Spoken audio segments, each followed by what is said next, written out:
আজ আমি ছুটির দিনের সকালের জলখাবার কি করেছি সেটাই আজ মিনি ব্লগে দেখাবো। নমস্কার বন্ধুরা, আমি স্মৃতি। আপনাদের সবাইকে জানাই আমার প্রণাম আর বুক ভরা ভালোবাসা। আজ জলখাবার করতে অনেকটা দেরি হয়ে গেছে। আজ হবে সবজি রুটি আর ডিম সেদ্ধ। প্রথমে আটা মেখে নিয়েছি। এবারে আগের দিন ভিজিয়ে রাখা মটর, সেটাকে প্রেসার কুকারে দিয়ে দিলাম নুন, হলুদ আর তেজপাতা দিয়ে সিদ্ধ হতে। ডিম নুন দিয়ে জল দিয়ে বসিয়ে দিলাম সিদ্ধ হওয়ার জন্য। আর সোয়াবিনটাও জলে ভিজিয়ে রাখলাম। এরপরে আদা, রসুন, লঙ্কা ছুলে নিলাম, বেটে রাখবো। আর পেঁয়াজটা কুচি কুচি করে কেটে নেব।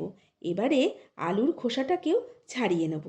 আজকে আলু, মটর আর সোয়াবিন দিয়ে সবজি করব। সবজিতে খুব বেশি মশলা দেব না, কারণ সকালের জলখাবার তো, তার জন্য। এবারে কড়াই বসিয়ে তার মধ্যে তেল দেব, জিরে, শুকনো লঙ্কা ফোড়ন দেব। পেঁয়াজটা হালকা ভেজে নেবার পর দিয়ে দেব আলু আর সয়াবিন। এবারে মশলার মধ্যে আদা, রসুন, লঙ্কা বাটা, হলুদ, লবণ, জিরের গুঁড়ো দিয়ে ভালো করে কষিয়ে নেব। এবারে সেদ্ধ করা মটর দিয়ে জল দিয়ে দেব আর কাস্তুরি মেথি দিয়ে ঢাকা দিয়ে দেব। এবারে ঢাকা খুলেই দেখা যাবে সবজিটা আমার রেডি।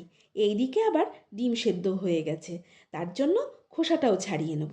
আমি রুটি বেলে নেব। রুটিটা আমি গ্যাসের কেবিনেটেই রুটিটা বেলি। এরপর এক এক করে চাটুতে দেব, সেঁকবো, আর ফুলকো ফুলকো গরম গরম রুটি আমার তৈরি হয়ে যাবে। সবজিও আমার একদম তৈরি। এবারে চলুন আজকের জলখাবারের থালিটা সাজিয়ে নেওয়া যাক। প্রথমে 3টে রুটি নেব, তরকারি, সয়াবিনের তরকারি, কাঁচা পেঁয়াজ, কাঁচা লঙ্কা আর সেদ্ধ ডিম। এই হলো আমাদের সকালের জলখাবার। আজকের থালিটাকে সাজিয়ে নেবার পর আপনাদের কেমন লাগলো সেটা কমেন্টে জানাবেন। আর এই ধরনের মিনি ব্লগ দেখতে আপনাদের ভালো লাগে কিনা সেটাও জানাবেন। আর আমার পাশে থাকবেন, তাহলে আজকের সকালের জলখাবারটা আপনাদের কেমন লেগেছে সেটা কমেন্টে লিখতে ভুলবেন না যেন।